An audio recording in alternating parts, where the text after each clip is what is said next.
Jonathan Kuminga is a top prospect in the 2021 NBA draft because he's 6'8" and has the frame to become a versatile scorer and a multi-positional defender. He's only going to be 19 years old as a rookie, and his game is incredibly raw, so fans are going to have to stay patient with his development.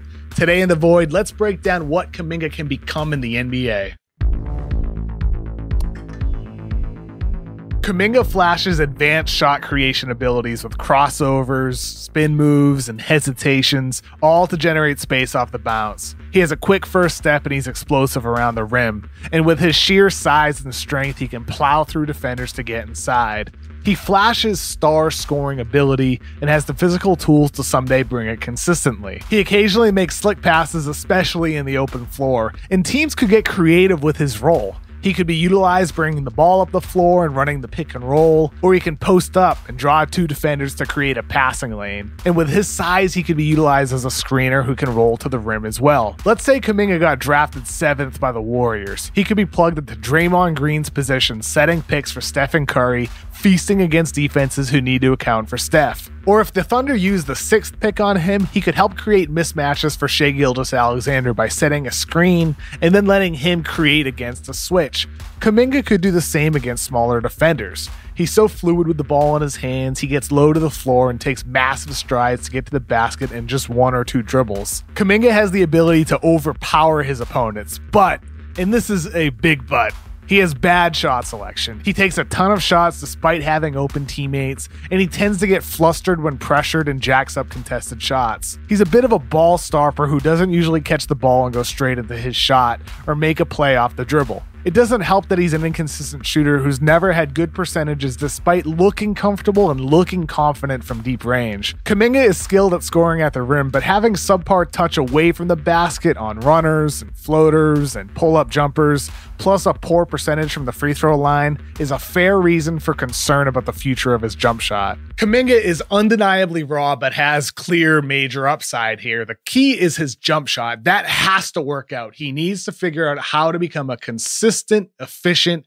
three-point shooter and shooter off of the bounce. If he does, I wonder, could Kuminga be molded into a Danny Granger, somebody like that? Granger was a 25-point-per-game guy with size during his prime years with the Pacers. He'd have been really perfect for the game today, which is why Kuminga has so much appeal. And if it's not somebody like Granger, I'm thinking about maybe a Luol Deng. He had some strong scoring seasons with the Bulls and even became a 2-time All-Star. But Deng was primarily known for his defense, and defense is a question about Kuminga. Kuminga's physical profile alone gives him elite defensive potential. He has on-ball agility to stick with quicker guards, and away from the ball, he's the author of some elite weak side blocks using a 7-foot wingspan. He's explosive, he's impactful, he could become somebody who defends and stops multiple positions. But despite flashes, he needs to lock in mentally and improve his fundamentals. He bites on way too many pump fakes leading to fouls, or opponents just blow right by him on their way to the rim.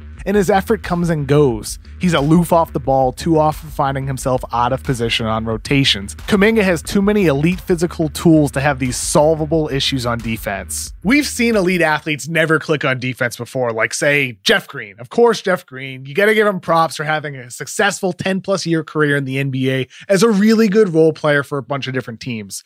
But Green has always been frustrating because he's an undeniably inconsistent defender despite having elite measurables.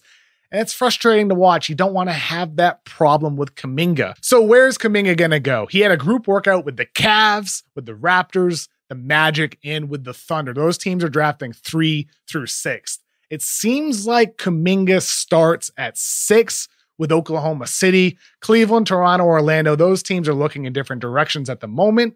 With Oklahoma City, though, they have Shai Gilgeous-Alexander, and after that, it's really no keepers. It's just a bunch of potential. Kuminga would add a new element to that roster with his size and shot creation ability. That could be a really good fit for them long term. But there's no guarantee there because OKC also likes James Bouknight out of UConn and then Scotty Barnes out of Florida State. It doesn't seem like Barnes will be on the board for them because Orlando likes him, but we'll see how that shakes out on draft night. The floor for Kuminga, that's hard to figure out because Golden State at number 7, they're supposed to have a workout with Kuminga at a later date. That has not happened yet.